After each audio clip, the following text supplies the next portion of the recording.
Espírito, porque deles é o reino dos céus. Bem-aventurados os que choram, porque eles serão consolados. Bem-aventurados os mansos, porque eles herdarão a terra. Bem-aventurados os que têm fome e sede de justiça, porque eles serão fartos. Bem-aventurados os misericordiosos, porque eles alcançarão misericórdia. Bem-aventurados os limpos de coração, porque eles verão a Deus. Bem-aventurados os pacificadores, porque eles serão chamados filhos de Deus. Bem-aventurados os que sofrem perseguição por causa da justiça, porque deles é o reino dos céus. Bem-aventurados sois vós, quando vos injuriarem e perseguirem, e mentindo disserem todo o mal contra vós, por minha causa. Exultai e alegrai-vos, porque é grande o vosso galardão nos céus.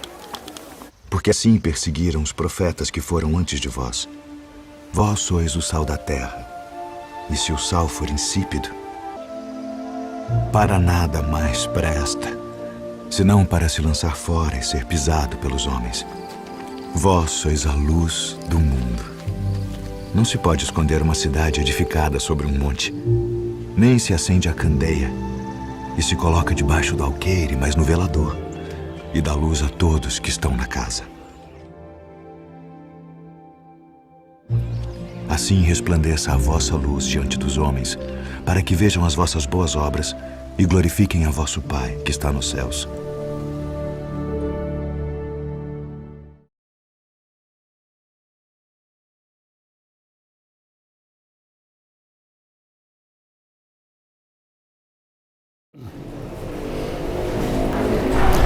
Boa noite a todos. Então vamos, nesse momento, cerrar os nossos olhos, elevar o nosso pensamento a Deus, nosso Pai, a Jesus, nosso Mestre, nosso Irmão Maior, nosso amigo, nosso companheiro de todas as horas. Agradecemos também a Allan Kardec, o nosso codificador, a Chico Xavier, a Divaldo Pereira Franco, a tantos aqueles que nos unem no mesmo ideal, com o mesmo objetivo. Agradecemos também a todos aqueles que de alguma forma colaboraram para que pudéssemos estar aqui nessa noite, na reflexão, no tratamento. A equipe de médicos, enfermeiros, socorristas, amparadores, guardiões, sempre muito presentes nessa casa, as entidades das mais diferentes denominações religiosas, o nosso muito obrigado pelo carinho, pelo respeito, pela consideração, pela oportunidade de estarmos falando de Jesus, do Evangelho, de Deus que nos concede a vida, que nos concede o tempo e todas as oportunidades. É o momento que nos desligamos do mundo lá fora, daqueles problemas, daquelas situações, e de corpo e alma, vamos nos conectando com a nossa essência, com o nosso eu maior, com aquilo que realmente importa. É o momento que encarnados e desencarnados estamos no mesmo universo dimensional, buscando essencialmente as mesmas coisas: a paz, a espiritualidade, a oportunidade, a alegria de estarmos juntos nessa casa, que nos acolhe tão bem e que nos dá a oportunidade. Que assim seja. No estudo do Sermão da Montanha, Mateus 5:5, terceiro degrau: bem-aventurados os mansos, porque eles herdarão a terra. Bem-aventurados, avante, felizes, os mansos, aqueles que têm paz no coração, porque eles herderão a terra. E quando nós falamos a terra aqui, a primeira ideia que vem na nossa cabeça é do planeta Terra, mas tem várias interpretações. O importante é que a gente consiga enxergar o que Jesus quis dizer, porque é interessante, Jesus foi o maior pedagogo que já existiu. Foi, é e sempre será o maior psicoterapeuta da humanidade. Então ele colocava a coisa de tal forma para várias gerações. para todos os níveis de conhecimento. Então ele coloca de tal forma que todos entenderiam.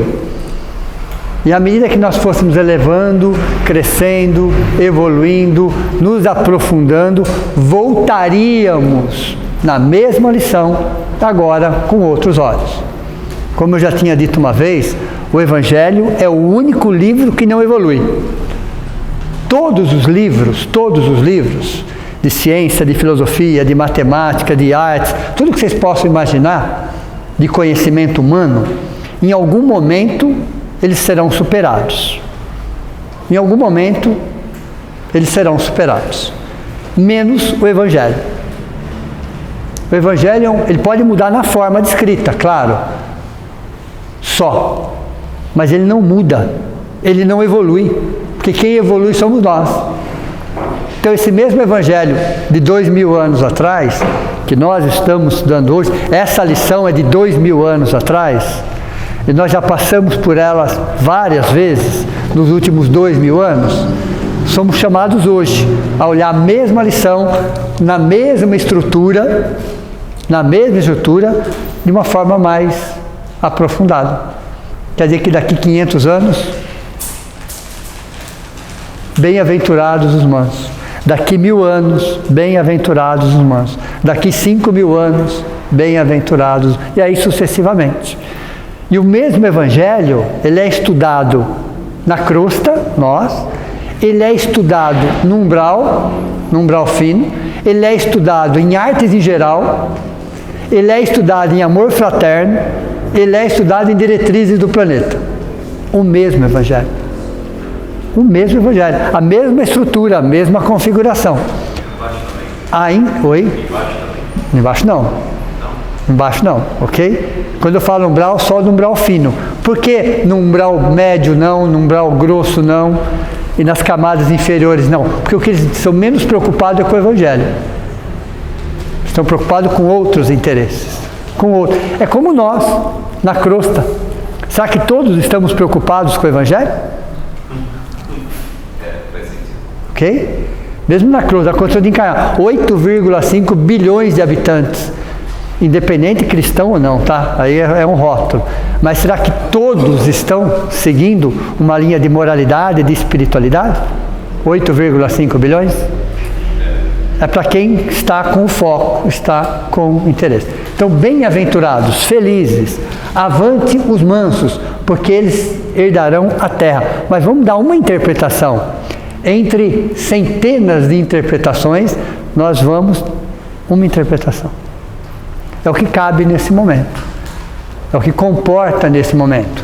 É a capacidade dos nossos olhos enxergarem nesse momento. A virtude essencial dessa bem-aventurança, a virtude essencial, chama-se mansuetude. Até uma palavra para nós, né, no nosso dia a dia, século XXI, não é tão utilizada assim. Precisamos trocá-la para uma outra, que faz parte do nosso dia a dia, mas não muda a essência. Você pode mudar a palavra, mas você não muda a essência. Então, mansuetude vem de mansidão. Mansidão vem de autopacificação. Então, mansidão não é aquela pessoa submissa, não é aquela pessoa de cabeça baixa, não é aquela pessoa que não reage para nada, não. Jesus não quis dizer isso. Okay? Então, mansidão vem de autopacificação. E quando eu falo de autopacificação, eu vou entender que existe um território dentro de mim, ainda inexplorado, mas que está ali. Então veja, pacificação vem de paz interior. Então quando se fala em mansidão, fala em mansuetude, fala em autopacificação, no caso do terceiro degrau, eu estou falando de autopacificação. Não é pacificar ninguém.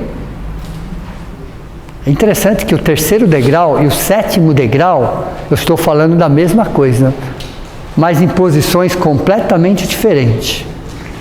quem olha o terceiro degrau, depois vai para o sétimo degrau da nossa escalada, peraí, estamos falando da mesma coisa? Teoricamente sim, essencialmente não. Teoricamente eu estou falando de paz no terceiro degrau, estou falando de paz no sétimo degrau. No terceiro degrau é ter paz. Terceiro degrau hoje, ter paz. No sétimo degrau é ser a paz. Tem uma boa diferença entre uma coisa e outra. Mas para eu ser a paz do sétimo degrau, eu preciso ter paz do terceiro degrau. O pacificador do sétimo degrau, nós vamos chegar lá, é aquele que pacificou o próprio coração. Primeiro ele tem que pacificar o próprio coração. Depois pensar lá na frente e pacificar alguma coisa ou alguém. Entenderam a diferença ou não? Por isso que estamos no terceiro degrau. Primeiro eu tenho que pacificar o próprio coração. Então veja, pacífico é diferente de passivo. Pacífico tem a ver com humildade, está atrelada à humildade, está atrelada à resignação. A humildade, o primeiro degrau. A resignação, o segundo degrau. Então, se eu não entender a teoria do primeiro degrau, se eu não entender a teoria do segundo degrau, dificilmente eu vou conseguir entender o terceiro degrau. Então, por isso que é uma escalada de degrau por degrau. Isso foi colocado exatamente nessa sequência, porque um depende do outro. Mas à medida que eu vou trabalhando um, eu estou também trabalhando o outro, concomitantemente. Os degraus evoluem concomitantemente. Então hoje nós vamos falar do pacífico, que tem a ver com humildade e resignação. O pacífico é aquele que trabalha a humildade e a resignação. O pacífico. O passivo é aquele orgulhoso acomodado. Tem a ver com orgulho. A pessoa ela é passiva, ela espera as coisas acontecerem. Ou tem aquela frase maravilhosa, né, que todos vocês já ouviram: alguém tem que fazer alguma coisa. Alguém, sempre alguém. Já escutaram essa frase ou não? Alguém tem que fazer alguma coisa. Esse é o passivo. Ele está o quê? Terceirizando. Ele está justificando. Ele está querendo que alguém faça. Isso é o passivo. Desculpe o que eu vou falar para vocês, mas todo passivo é vagabundo. Porque sempre alguém tem que fazer alguma coisa. Ok? Sempre, sempre. Então, passividade tem a ver com orgulho, tem a ver com acomodação. Acomodação? Eu estou acomodado na minha situação. Então eu quero que os outros se mexam, que os outros façam. Isso não é problema meu. Como não? Tudo é problema seu. Tudo que acontece no planeta Terra é nosso problema, tudo. Está acontecendo uma guerra do outro lado do mundo, é problema nosso? É, claro que é evidente que é. Em que eu posso colaborar com o processo? Minimizar aquela situação. Como não é problema meu se eu sou uma única família? Eu sou uma única família de 8,5 bilhões de habitantes encarnados. Eu sou de uma única, são meus irmãos. Uma cultura diferente, claro, uma situação diferente, mas são meus irmãos. Então eu tenho sim alguma coisa para ver com aquilo lá. Então o passivo não, isso não é problema meu, isso é um problema daqueles dois países, longe de mim, não é assim? Esse é o passivo. Eles que se entendam, vocês já escutaram essa conversa também. Já escutaram? Isso é o passivo. Isso é uma postura orgulhosa, acomodada, comodista, às vezes vitimista, imediatista. Isso tem a ver com orgulho. Então, ser pacífico é diferente de ser passivo. O pacífico tem humildade e resignação. O pacífico. O passivo tem orgulho e arrogância. Essa é a diferença básica dos dois. Então, às vezes, a gente confunde. A pessoa passiva é uma pessoa pacífica? Não. A pessoa pacífica não anda de cabeça baixa. A pessoa pacífica. Ok? Ela não é violenta. Ela não impõe. É diferente. A postura dela é diferente. E por que será que somos assim? Quem não tem nada que provar, olha que frase interessante essa. Quem não tem nada que provar, tranquiliza-se. toda vez que eu tiver que provar alguma coisa para alguém, ou para a sociedade, é porque existe um problema dentro de mim. Quem não tem o que provar, tornando-se manso, é uma virtude decorrente da humildade. Toda vez que eu tiver que provar alguma, seja o que for, tá? Seja o que for. Por quê? Uma virtude, pessoal, não precisa de propaganda. Eu não preciso falar que eu sou honesto. As minhas atitudes falam por si. São as atitudes que falam. Eu não preciso, nenhuma virtude precisa de propaganda. É uma força que irradia, é uma ação, é uma atitude. Toda vez que eu tiver que fazer propaganda de alguma coisa, é porque aquilo não está em mim. A partir do momento que eu precisar fazer propaganda de alguma coisa, é que nem a história do bem. O bem, ele tem que ser divulgado, claro, evidente. Ele não pode ser ostentado. Perceberam a diferença ou não? Entre você divulgar uma ação para o bem e você ostentar uma ação do bem. Então um grupo de amigos que se juntam para ajudar uma comunidade. Você faz uma divulgação, claro, evidente, você junta forças. Mas se você começar a tirar selfie para todo lado e colocar nas redes, tem alguma coisa errada atrás disso. Tem alguma coisa errada atrás disso. Então perceberam a diferença? Então veja, quem não tem o que provar, tranquiliza. Eu não tenho que provar nada para ninguém. Então eu me tranquilizo, eu me acalmo, eu possuo a mim mesmo. Então o pacífico é aquele que possui a si mesmo, o seu território. E quando eu falo seu território, estou falando do território das emoções dele. Veja, nós temos que ter o controle sobre as nossas emoções. Qual é o controle que eu tenho do passado? Zero.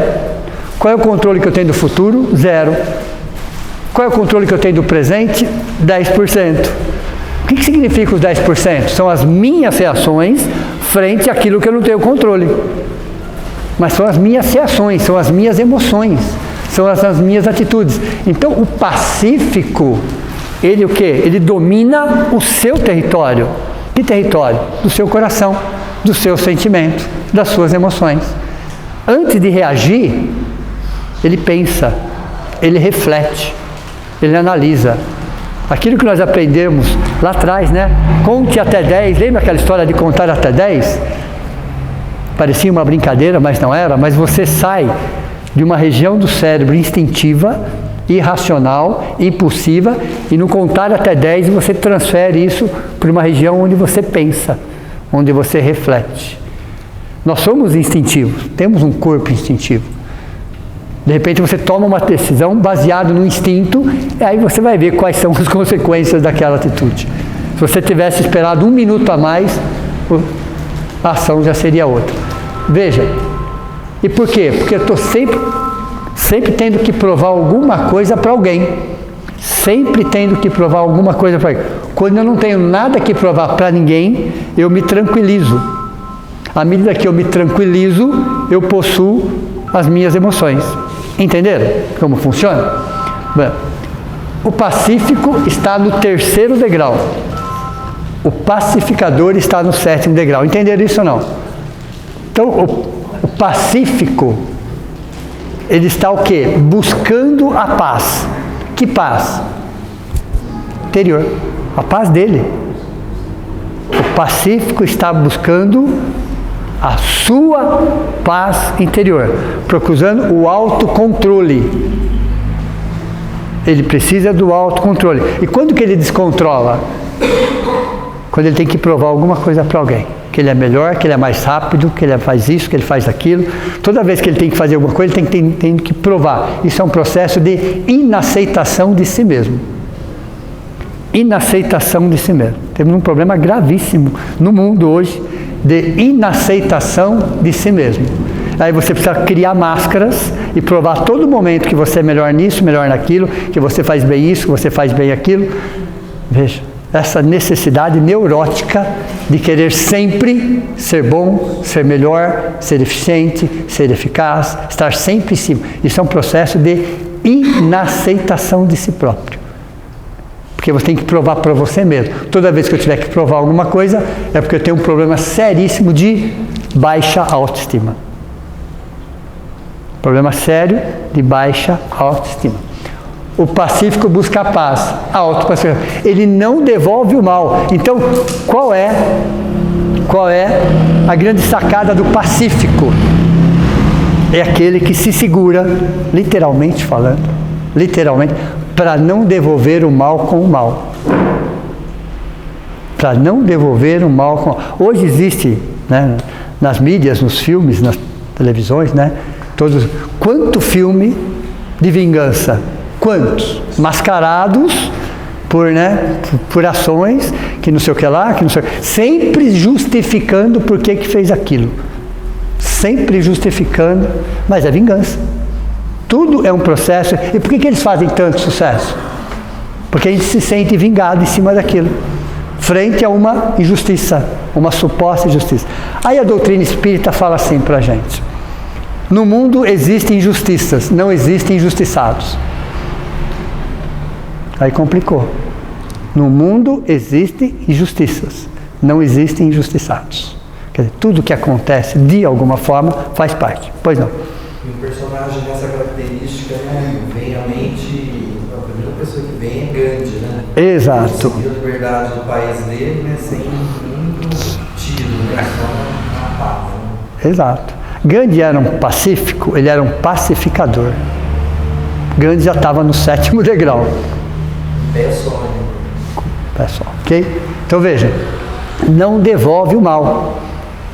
Então o pacífico é aquele que ainda é instintivo, é aquilo que reage, mas ele já está se segurando ao ponto de não devolver o mal com o mal, agressividade com agressividade, violência com violência. Ele está extremamente preocupado. Ele sabe que tudo isso dentro dele, mas ele consegue de alguma forma um autocontrole.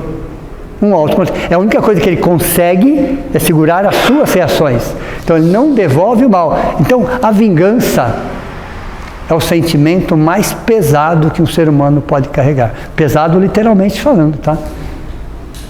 Quando você tem um capítulo no livro dos médiuns, Laboratório do Mundo Invisível, ele fala alguma coisa a respeito. Mas existem livros mais específicos dizendo que no submundo, no astral inferior, laboratórios, eles têm tecnologia suficiente para pesar sentimentos. Pesar. Colocar numa balança, vamos falar assim. E a vingança é o sentimento mais pesado que alguém pode carregar. Só que a vingança primeiro corrói o vingador. Ela destrói o vingador. Ela vai corroendo o vingador. Que mesmo depois da vingança ficou com um vazio. Então veja, o pacífico não devolve o mal com o mal, jamais. E ele vai aos poucos desestruturando o sentimento de vingança, que todos nós temos. Todos nós ainda carregamos esse sentimento, de um jeito ou de outro, mascarado ou não. Quando nós damos preferência para esse tipo de filme, é porque aquilo está dentro de nós. Por mais que aquilo seja justificado, claro, é sempre justificado, por uma injustiça. Todo filme de vingança começa por uma suposta injustiça, para mascarar o desejo de vingança. Uma vez perguntaram para o Chico Xavier: qual é o conceito que você tem de criminoso? E ele respondeu: qualquer um de nós que foi descoberto. Doeu.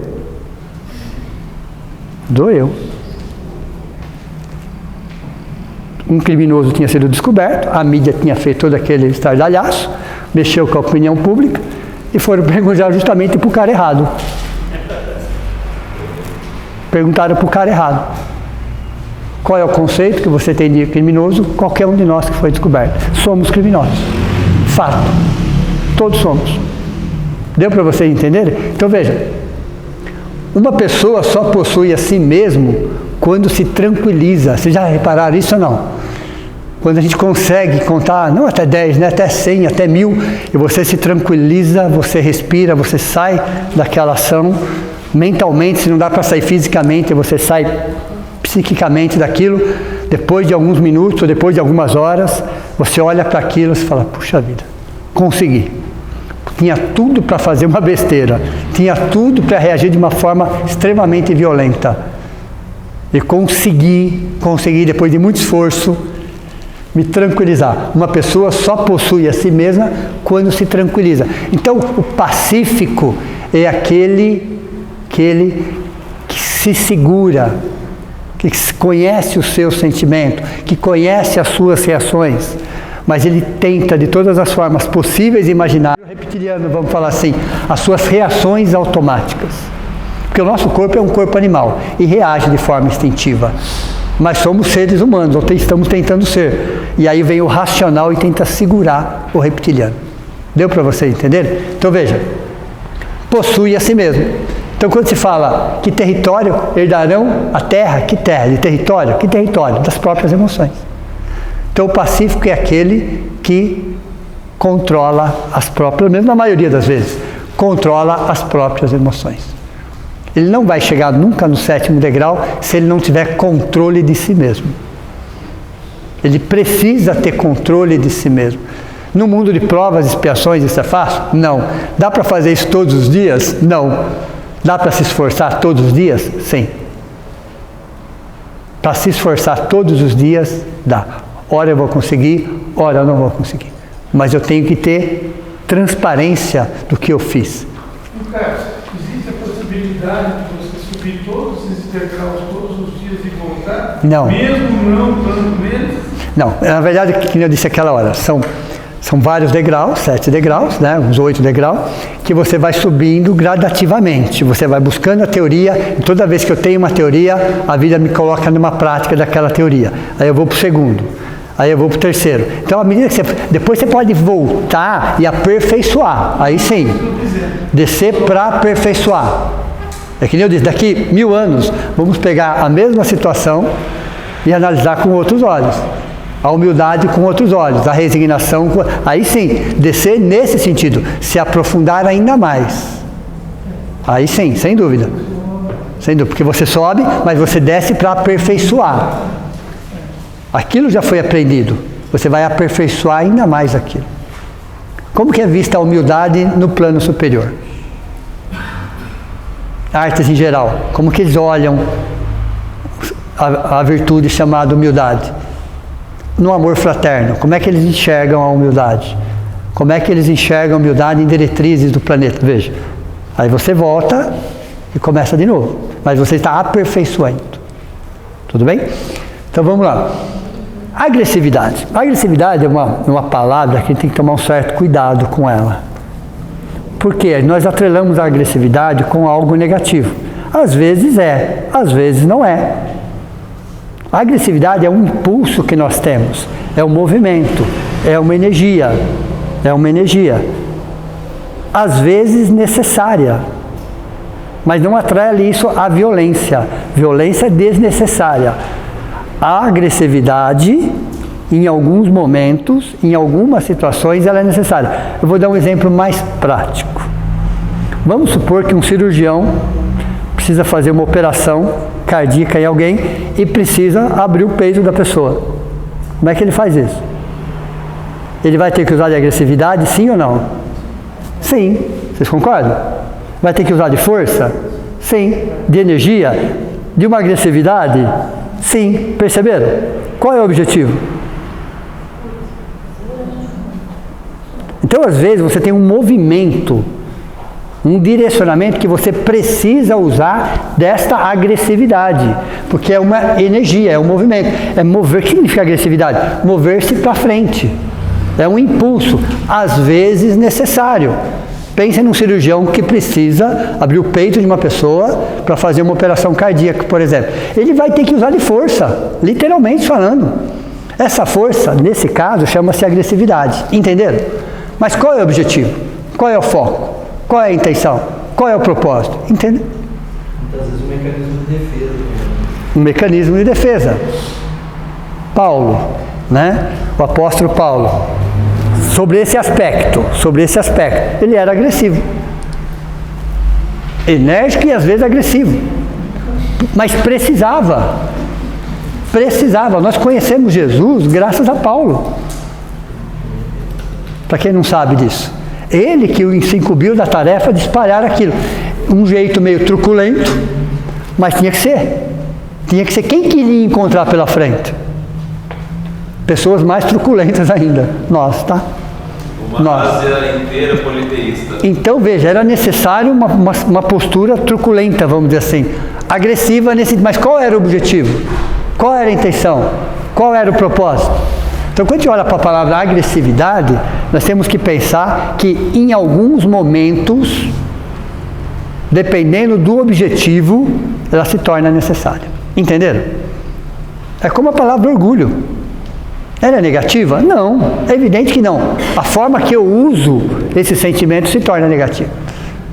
A distorção sobre esse sentimento o torna negativo. A agressividade, em determinados momentos, quantas vezes nós, dentro dos nossos afazeres, domésticos ou profissionais, você precisa utilizar de força, de uma certa agressividade, para atender um objetivo?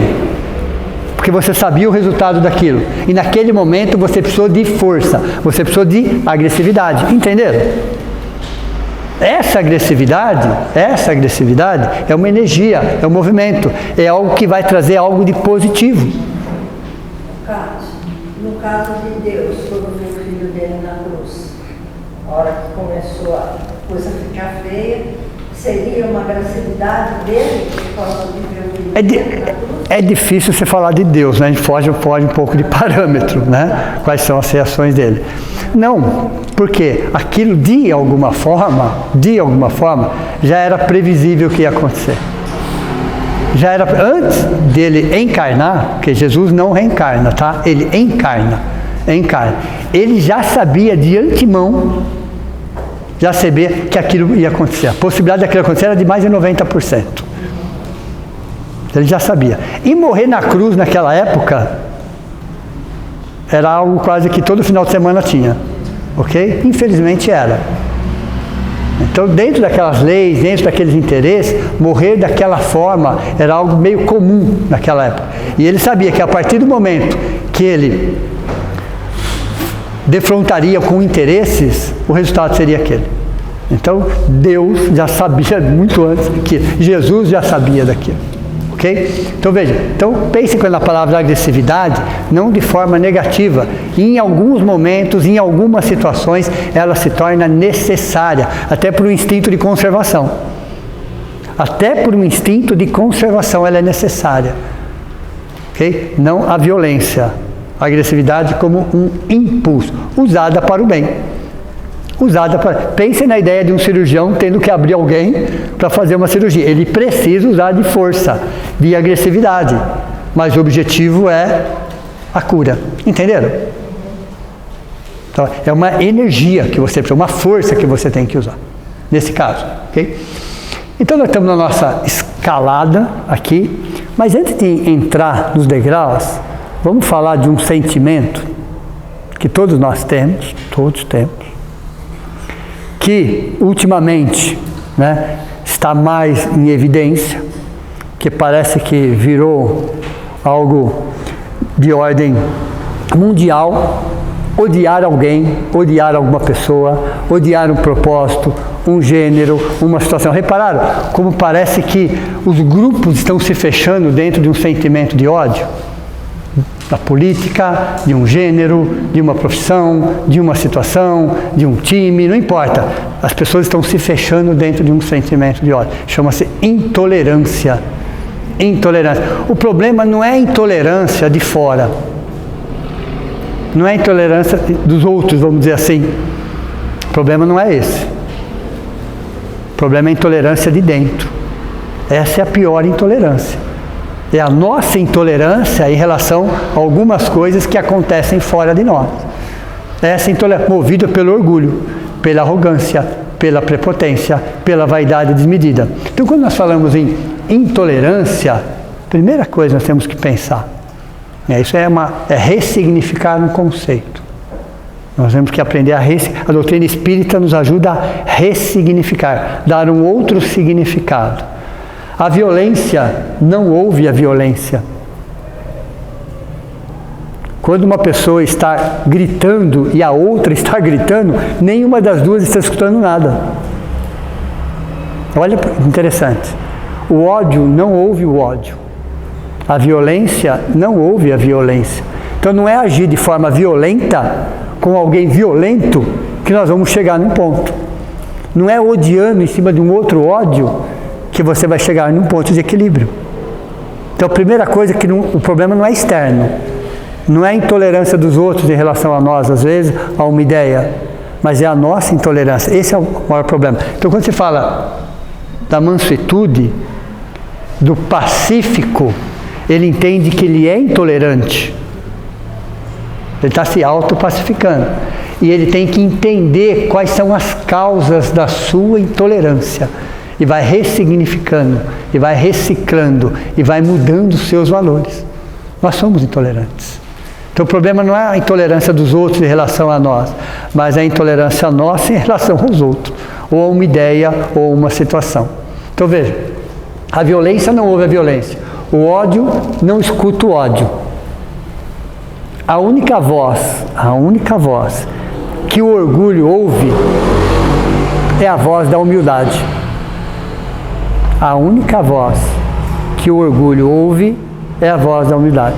A única voz que a guerra ouve é a voz da paz. Perceberam? Então quando alguém está gritando com você, você ouve e você fala baixinho. Entenderam ou não? Com educação. Então se você imagine, vamos imaginar nós, destemperados, gritando, berrando, xingando, completamente descontrolado. Já aconteceu isso com vocês em algum momento ou não? Né? A outra pessoa, além de não falar nada, olha nos seus olhos, isso é muito importante, olhar nos olhos das pessoas, prestar atenção no que elas estão falando. E quando ela parar de falar, você fala baixinho e com educação. Como é que vocês ficariam? Desconcertado. Completamente desconcertado. Deu para vocês entender ou não? O que aconteceu ali? O que aconteceu ali? O barulho só ouve o silêncio. Entenderam ou não? O barulho só ouve o silêncio. A má educação só ouve a educação. Entenderam? Então veja, a única voz que a violência ouve é a voz da paz.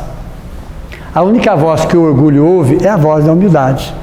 Então se eu quero melhorar alguma coisa fora de mim, eu preciso primeiro melhorar em mim.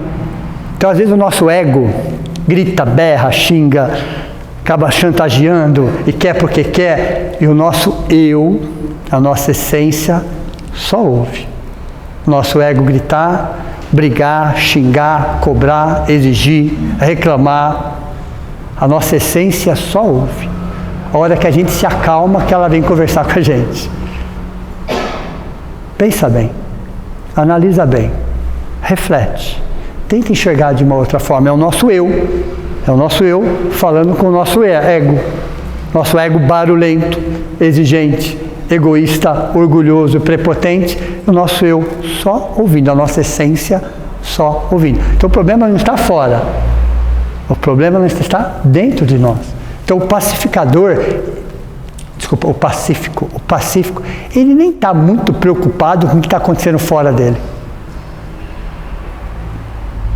Ele não está muito preocupado. Ele está preocupado com o que está acontecendo dentro dele, frente às circunstâncias. Porque vocês já repararam que o sofrimento está mais na mente do que no fato em si? Entenderam ou não? Já perceberam que os nossos sofrimentos estão muito mais atrelados àquilo que você ainda está sentindo em relação àquilo do que o fato em si? O fato às vezes já aconteceu há 10 anos, 20 anos, 30 anos, e você ainda continua sofrendo por aquilo. As coisas já se modificaram, já se transformaram. Aquela pessoa que de alguma forma nos prejudicou, nesse momento está nos querendo bem, mas para você ela é um inimigo. Ela está fazendo a mesma coisa. Então os problemas estão muito mais na mente do que no fato em si. E nós vamos criando, nós vamos argumentando e contra-argumentando. 10 anos se passam e você continua brigando pelo mesmo assunto, pelo mesmo motivo, com a mesma pessoa. Todos nós temos um oval fluídico. Todos nós temos um oval fluídico. Nesse oval fluídico tem pessoas. que nós decidimos amar ou odiar. Todos nós temos nosso oval fluídico. Dentro desse oval fluídico existem pessoas. Pessoas que nós decidimos amar e odiar. Olha que interessante. E nós ficamos o tempo todo amando e odiando, e brigando, e xingando, e argumentando, e contra-argumentando. Com esses personagens que nós criamos, às vezes vinculados a uma situação que já aconteceu há muito tempo. Tudo já se transformou, tudo já se modificou, mas você está preso àquele ponto. Aquele ponto. Então, o sofrimento está muito mais na mente do que propriamente no fato. O fato já foi. Já aconteceu há muito tempo. Já aconteceu há muito tempo. Veja, somos possuídos pelas circunstâncias. Deixa eu explicar isso melhor para vocês. Eu só consigo tirar a sua paciência se você permitir. É assim que funciona. Eu só vou tirar a sua paciência se houver permissão sua. Se não houver permissão sua, eu não tiro a sua paciência, porque você tem o autocontrole. Mas como nós somos movidos pelas circunstâncias, é como se o mundo, vou pegar esse exemplo aqui, tivesse um controle remoto na mão e tivesse nos controlando as nossas emoções, as nossas reações. O mundo faz isso. Nós permitimos, nós damos o controle remoto das nossas emoções, dos nossos sentimentos, das nossas reações para as pessoas, e elas utilizam. Elas estão erradas? Não, você que deu o controle remoto. A partir do momento que você dá o controle remoto das suas emoções para alguém, não reclame. Não reclame. Você permitiu. Você vai controlar as minhas emoções. Você vai decidir se esse dia vai ser alegre ou triste. Você. Se o meu dia vai ser alegre ou triste. Como assim? Eu dou essa oportunidade, eu dou esse poder para as pessoas decidirem se eu vou estar bem ou se eu estarei mal? Não.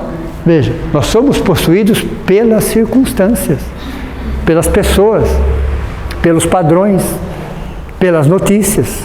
Mas porque eu permito que a sociedade decida o que eu vou sentir.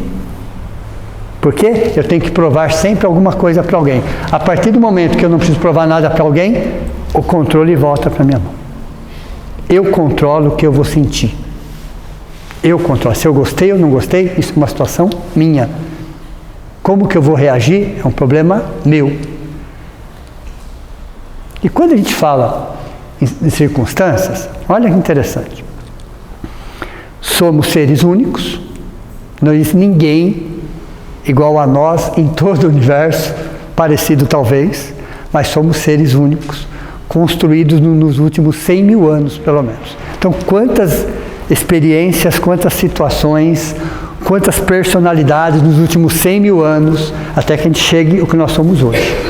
Por isso que toda comparação ela é injusta. Não tem como você comparar. Cada qual teve seu próprio caminho. Mas olha que interessante essa frase. 10% dos conflitos, 10% dos conflitos são divergências de opiniões. Natural. Tem que ser, inclusive. Que bom que as pessoas pensam diferente. Porque às vezes uma ideia, mas uma ideia é igual a 3 ideias. Então pensar diferente não é um mal. Não é, muito pelo contrário, é um grande bem. É uma forma de ver a mesma situação de um outro jeito. Então, 10% dos conflitos, 10% é pouco, são divergências de opiniões.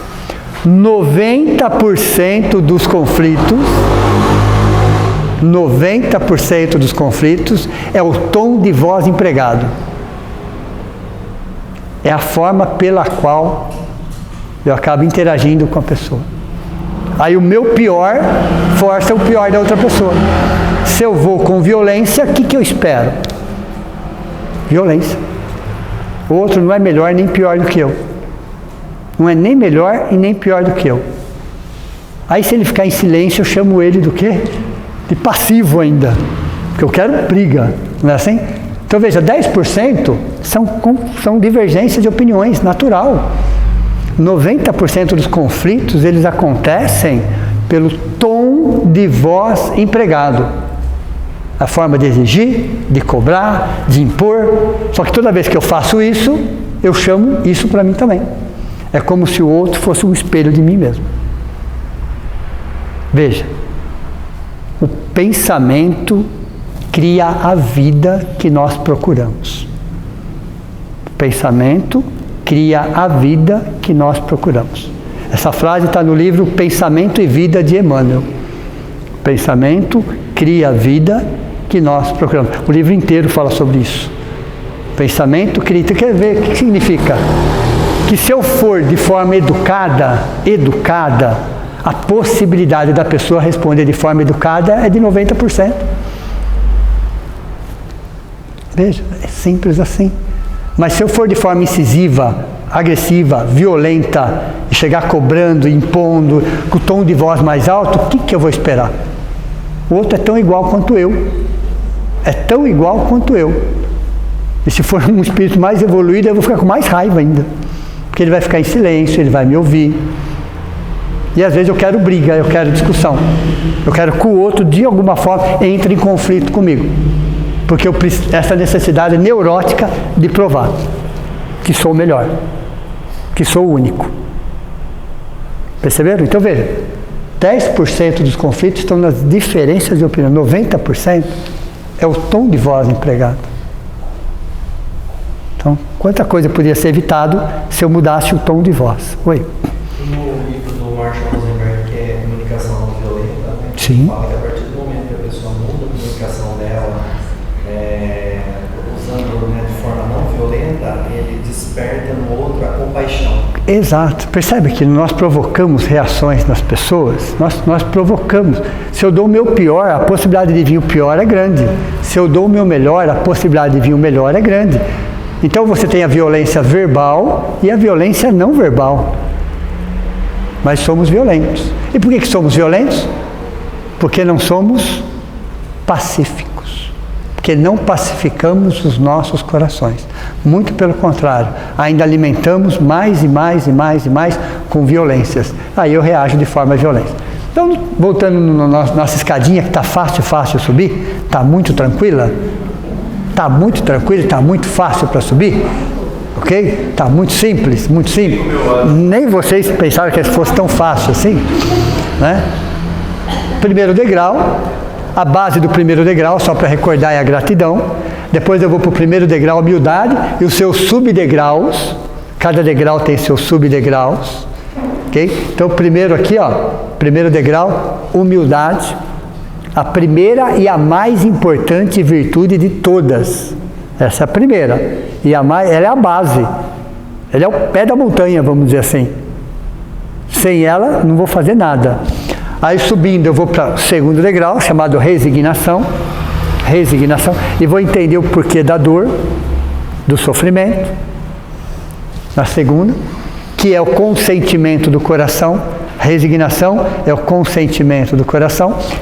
Aí quando eu entendo uma parte da humildade, uma parte da resignação, pelo menos na teoria, eu começo a entender o que é mansuetude, ou seja, autopacificação. Autopacificação. Então os 3 primeiros degraus é uma ligação consigo mesmo. Não dependo de ninguém, não dependo de coisa alguma, só dependo de mim. Livre-arbítrio. Nos 3 primeiros degraus, as circunstâncias acontecem fora de mim, claro, mas eu só dependo de mim. É uma decisão pessoal. É um trabalho interior, olha. É o primeiro nível. Então essa escalada que nós vamos fazer, ela é dividida em níveis. Hoje nós encerramos o primeiro nível. São 3 degraus que compõem o primeiro nível. Que é o psicológico, é a busca interior. É a virtude chamada como a humildade, como a resignação, é a virtude que trabalha o quê? Psicológica. Está dentro de mim. Eu preciso trabalhar a humildade dentro de mim. Eu preciso trabalhar a resignação dentro de mim. Eu preciso trabalhar a mansuetude dentro de mim. Dentro de mim. Eu só vou conseguir entender o 4º degrau se eu conseguir visualizar, experienciar essas três. Num nível profundo, não estamos para isso. Mas num nível que eu possa entender e colocar na prática. O grande problema da teoria sobre espiritualidade, o grande problema é que toda vez que eu aprendo uma teoria, a vida me traz a prática. Entenderam ou não? Desanimei? Ok? Toda vez que eu aprendo uma teoria sobre espiritualidade, a vida se encarrega de me trazer a prática, para que eu possa colocar em prática a teoria. A questão da agressividade, como identificar? Porque normalmente, quando nós estamos nesse processo de nos autoconhecer, a agressividade é uma das primeiras coisas que nós começamos a reter, a evitar, então, né, de expor o meu verdadeiro lado fera. Qual é o objetivo? E é algo bom. Então, é só você entender qual é o objetivo. O Diego perguntou, quando que a agressividade é positiva, quando a agressividade é negativa? Todos nós temos. Faz parte do instinto de conservação, do instinto de sobrevivência. Como que eu posso qualificar, entender quando a agressividade ela é positiva ou negativa? É entender qual é o objetivo. Quando você entende qual é o objetivo. Estou sendo agressivo por quê? Para defender o quê? Para atender a que interesse? Se for para o bem, excelente, faz parte, é um impulso, é uma energia. Se for para defender o orgulho, o egoísmo, a arrogância, para uma imposição, aí a agressividade é negativa. Entenderam? Então, primeiro entender qual é o objetivo, qual é o final. Onde eu quero chegar com aquela agressividade? É uma forma impositiva, agressiva, violenta, impositiva, é negativa. É algo que vai trazer algum benefício, é algo positivo. Ok? Entenderam? Então veja. Então nessa escalada minha aqui, eu vou ter 3 virtudes. Né? A humildade, a resignação e a autopacificação. Autopacificar é o quê? Voltando um pouquinho. É a busca pela paz interior. Ela já existe? A semente sim. A semente sim. Ok? Todas as virtudes já existem. Tá? Aí vem a teoria. Sempre vem a teoria antes. Ok? Para que eu possa dilatar, entender, ressignificar. Uma vez ressignificado, o que me resta? A prática. A prática. Então, vamos dar um exemplo mais prático. Um exemplo mais prático. Aí eu estou controlando a minha agressividade negativa. Eu estou controlando a minha forma de expressão.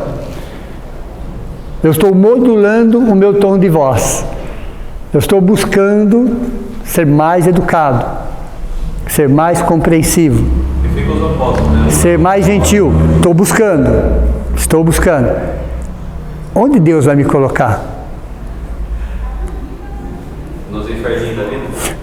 Não sei se é nos inferninhos da vida, mas vai nos colocar justamente onde há a necessidade disso. Para mim, principalmente.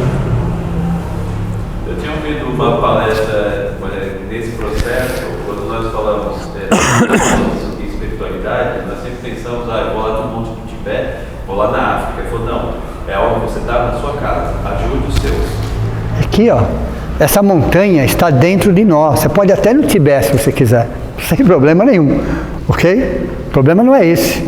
O problema é que essa montanha, não sei se vocês já repararam, desde a primeira aula que eu venho falando, ela não é fora de nós. Seria muito fácil se fosse fora.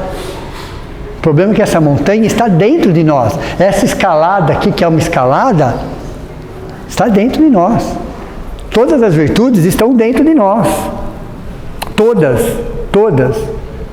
Só que elas precisam ser trabalhadas, ser visualizadas, ser experimentadas, ser vivenciadas. Como? Essa é a questão. É a vida trazendo as experiências. É a vida trazendo as experiências. Então não é tal pessoa, tal lugar, tal situação. Não. É a experiência, é a lição que aquilo me trouxe. Então eu fico atrelado ao quê? Aquela pessoa que fez isso, aquele lugar, aquela situação, aquele momento. Não. Aquilo só foi uma forma externa de trazer a sua lição essencial. Se não fosse aquela forma, seria outra. Se não fosse outra, seria outra. Porque para onde eu vou, lá eu estarei. Entendeu? Posso falar, quer saber? Cansei disso aqui, eu vou para o Tibete. Você vai achar que não vai encontrar problemas lá?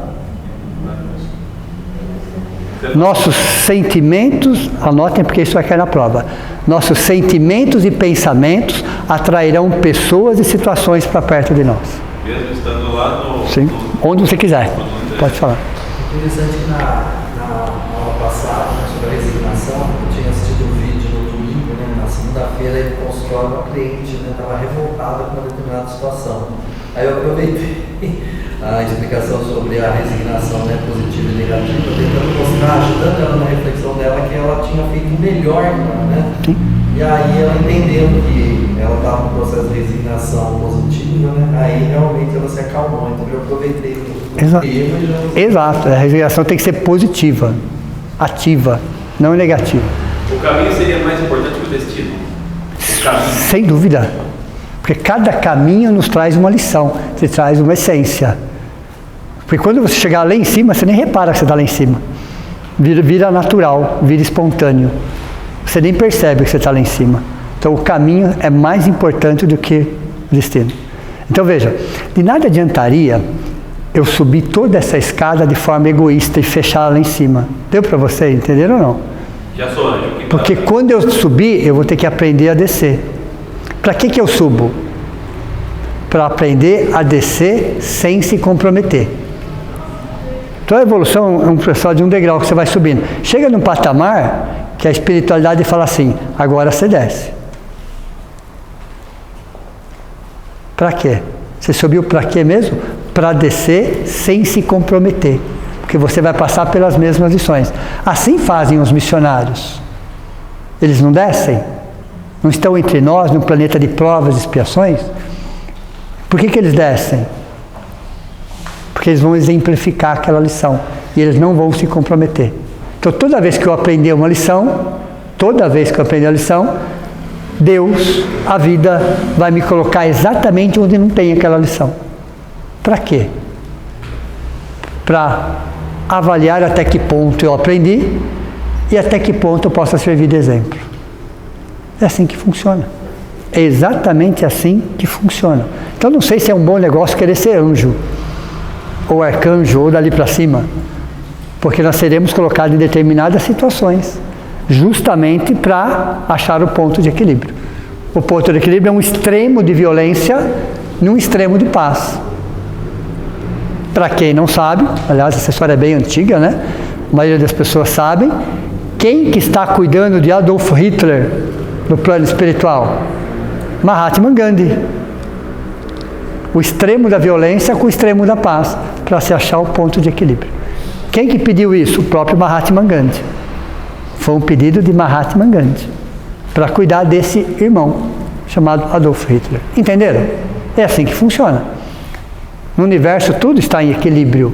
Então quando há alguma coisa de desequilíbrio aqui, algo em equilíbrio aqui vai achar o ponto. É assim que funciona. Então quando a gente olha isso daqui, ó, as 3 primeiros degraus, chão, a base e o início. O chão, a base e o início. Porque os outros degraus que virão, fé e razão, terão que ter isso aqui como base, como início. Nós já estaremos o quê? Aquecidos para começar a subir, já subir 3 degraus. A primeira fase, o primeiro nível, a ligação consigo mesmo, a decisão pessoal, o livre-arbítrio. Oi? Mesmo que capenga. Sim, todos capengando. Nós vamos subir capengando. Pode ter certeza. Você pode ter certeza. Quanto a isso, não tenho nem dúvida. Ok? Não tenho nem dúvida. Por isso que, olha que interessante, os degraus vão subindo, vão acontecendo dentro de nós. O fato de você não ter aprendido aquela lição aqui, e já estar na segunda em cima, você vai ter que voltar na primeira. Toda hora voltar na primeira, voltar na segunda, rever, reavaliar e voltar para ver o que está acontecendo aqui. Perceberam como funciona? Então ninguém vai chegar ao ápice da humildade para entrar na resignação. O ápice da resignação. Não, a coisa funciona assim. Ó. Entenderam? Então você está na autopacificação, você fala, não estou conseguindo. Está difícil. Está complicado. Aí você volta, mas o que significava mesmo humildade? Aí você volta lá atrás. E vai rever aquela lição. Ainda não entendi. Aí qual é a lição da resignação? Aí você volta na resignação. Aí você volta na lição da autopacificação. Perceberam como funciona ou não? Você está sempre buscando a base para entender o que está acontecendo no degrau que você esteja. Sempre, sempre, sempre. Mas se eu quero ser um pacificador e não tem outro jeito, eu serei, vocês serão, todos seremos, porque isso faz parte de um processo evolutivo, é uma imposição divina, vamos dizer assim, é uma imposição divina, um determinismo divino, chama evolução. Então eu vou chegar a ser um pacificador? Claro. Quando? Vai demorar um pouco. Mas se eu não conseguir entender o que é autopacificação, eu jamais serei um pacificador. Porque o pacificador, ele não tem paz, ele é a paz. Perceberam a diferença ou não? Aqui eu estou buscando a paz, eu estou buscando pacificar o meu coração, as minhas emoções, os meus ressentimentos, os meus ódios, a minha agressividade, a minha violência. É a fase do terceiro. No pacificador, não. O vaso já está pronto. O vaso já está pronto. Aí são as suas atitudes. Você não está buscando paz. Você é a paz. Aí é uma atitude natural, espontânea. Então quando se fala, bem-aventurados os mansos, porque eles herderão as próprias emoções. Frente a toda essa turbulência, frente a todas as provocações, frente a tudo isso que está acontecendo dentro de nós, todo esse caos, você fala, peraí, mas está acontecendo no mundo inteiro, está acontecendo com todos. Como que isso vai me atingir? Até que ponto? Quem vai controlar o que eu sinto? Eu. Como? Olhando para dentro de mim. Qual é a voz que está gritando? É da violência? Então não adianta eu colocar mais violência. É do ódio? Não adianta eu colocar mais ódio. É do conflito? Não adianta eu colocar mais conflito. Não adianta, não adianta. Qual é a voz que o orgulho ouve? É da humildade. Qual é a voz que a guerra ouve? Da paz. Qual é a voz que o barulho ouve? O silêncio, veja. Então quando eu silencio, externa e internamente, porque às vezes eu até silencio externamente. Compensação internamente, é uma gritaria, é um berreiro, não é isso? Fica até de boca fechada, mas internamente é uma briga dentro, gritando, berrando, xingando, impondo, com a boca fechada. Então não estou falando do barulho externo. Às vezes o barulho externo é até menor do que o barulho interno. O barulho interno é muito maior. Então, quando se fala em autopacificação, quando eu falo que o barulho escuta o silêncio, eu não estou falando do silêncio externo somente, mas principalmente o silêncio interno. Quando eu acalmo, quando eu tranquilizo, quando eu olho, faço silêncio e escuto o quê? O self, a essência, o silêncio. Quando eu escuto o silêncio, o que será que o silêncio está querendo me dizer? Quando eu fico em silêncio, externa e internamente, o que será que o silêncio está querendo me dizer? Ouça a voz do coração, da consciência. Às vezes não são nem palavras articuladas. Não são nem palavras articuladas. Isso é um processo de autopacificação. Então, o terceiro degrau que fala mansuetude é isso. É exatamente isso. É como eu já disse para vocês, na reeducação emocional centrada no alto amor. O inverno das emoções. É exatamente o inverno das emoções. Onde o ser se recolhe e se acolhe. Se recolhe e se acolhe em si mesmo. Na própria vitalidade. Na própria essência. O que é isso? Autopacificação. Vocês já repararam que as brigas externas são reflexo das brigas internas? As brigas que nós temos conosco mesmo, muitas vezes refletem as brigas externas. O mundo passa a ser um espelho de mim mesmo. As pessoas passam a ser um espelho de mim mesmo. Refletem o que eu estou externando. O mundo muitas vezes é um espelho de mim mesmo, que eu não quero aceitar. Porque é o mundo que está errado. Todos estão errados. Quando na verdade não é nem um processo de certo ou errado, é um processo de autoavaliação. Quem sou eu? O que eu estou fazendo aqui? Qual é o meu propósito? E se eu não existisse, que falta eu faria? Você está buscando 6 mil anos de psicologia, filosofia, está tentando responder isso. Tá, vamos fazer uma pergunta básica, né? Se eu não existisse, que falta eu faria? Isso dói. Oi? Isso dói. O mundo seria outro. Né? Vamos pegar a Madre Teresa de Calcutá que falava: eu sou uma gota do oceano, mas o oceano não seria igual sem mim. Entenderam? A mesma visão aí? Eu sou uma gota do oceano, mas o oceano não seria igual sem mim. É uma outra visão. Mas se eu não existisse, que falta eu faria? Eu estou sendo um agente complicador ou facilitador? Eu estou sendo um agente complicador ou um agente facilitador? O complicador é aquele que fica tentando provar toda hora a mesma coisa. Sempre. Qualquer coisa ele tem que provar. O facilitador não. Facilitador sim. É como, para terminar a aula de hoje, poucas pessoas sabem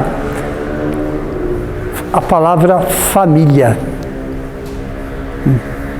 É uma palavra de origem latina, famulus. O que significa famulus? Servir. Veja, então eu vou constituir uma família para servir. Normalmente eu constituo uma família para ser servido. Perceberam a diferença? Nós não sabemos nem o significado da palavra. E eu acho exatamente o contrário. Então veja, quem está trabalhando a mansuetude e a autopacificação não é uma pessoa passiva, é uma pessoa pacífica, porque está cuidando das próprias emoções. Pelo menos na maioria das vezes. Pelo menos na maioria das vezes está se esforçando, está buscando, entendeu? Então não está justificando, não está terceirizando, não está cobrando, está vivendo, está fazendo o seu melhor, está aceitando a vida como ela é, as pessoas como elas são, as decisões das pessoas. Aceitar as decisões das pessoas.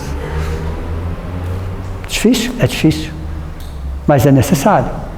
Isso começa exatamente no terceiro degrau. No terceiro degrau, autopacificação. É um encontro consigo mesmo. É livre-arbítrio, é decisão. Ninguém vai decidir o que eu vou sentir, somente eu. Eu decido se aquela situação vai me destruir ou não. Vai me deixar violento ou não.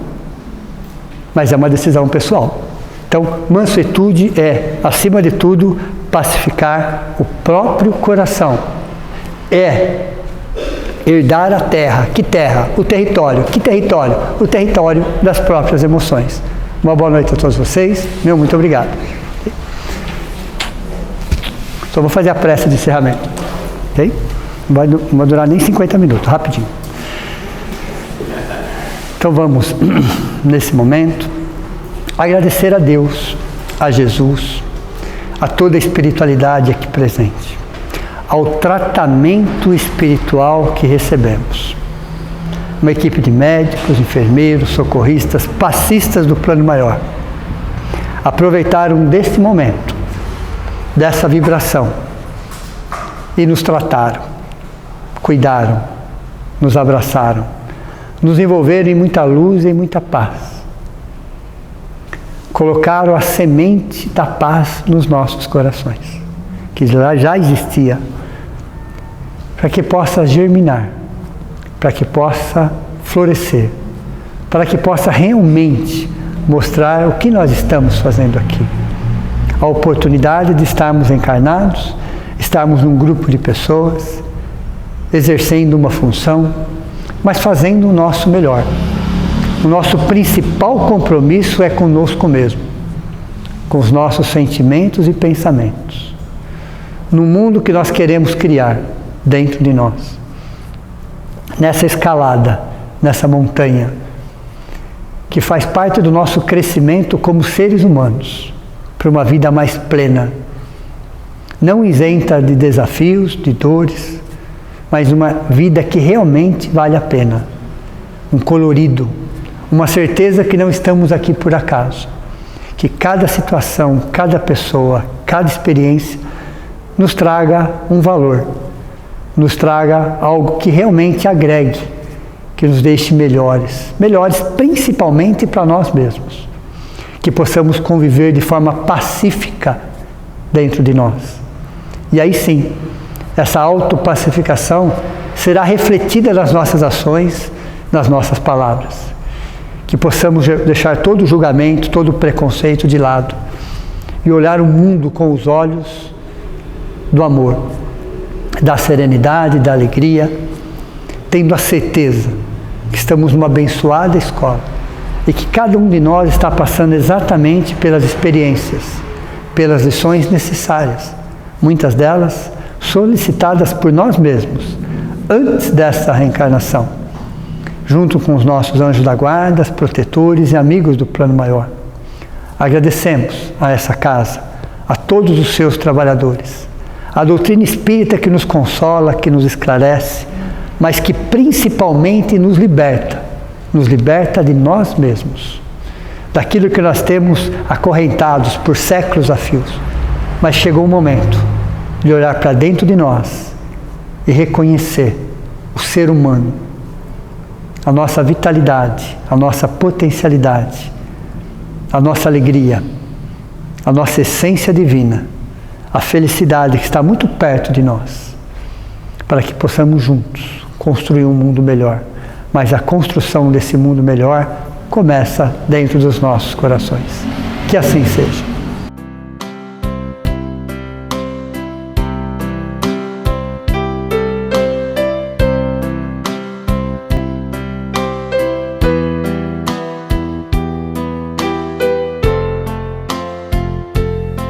Deus, nosso Pai, que tendes poder e bondade, dai força àquele que procura a verdade. Ponde no coração do homem a compaixão e a caridade.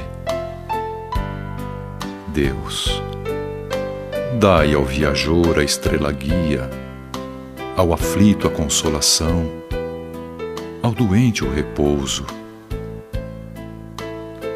Pai, dai ao culpado o arrependimento, ao espírito a verdade, à criança o guia, ao órfão o pai. Senhor, que vossa bondade se estenda sobre tudo o que criastes.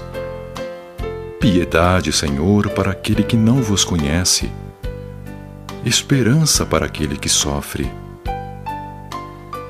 Que vossa bondade permita aos Espíritos Consoladores derramarem por toda a parte a paz, a esperança e a fé.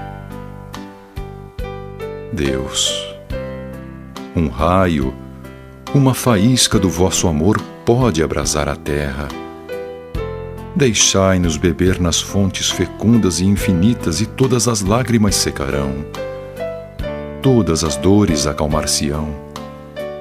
Um só coração, um só pensamento subirá até vós, como um grito de reconhecimento e amor. Como Moisés sobre a montanha, nós vos esperamos com os braços abertos. Ó poder, ó bondade, ó beleza, ó perfeição, e queremos de algum modo alcançar a vossa misericórdia. Deus, dai-nos a força de ajudar o progresso a fim de subirmos até vós. Dai-nos a caridade pura, dai-nos a fé e a razão. Dai-nos a simplicidade que fará das nossas almas o espelho onde se refletirá a vossa imagem.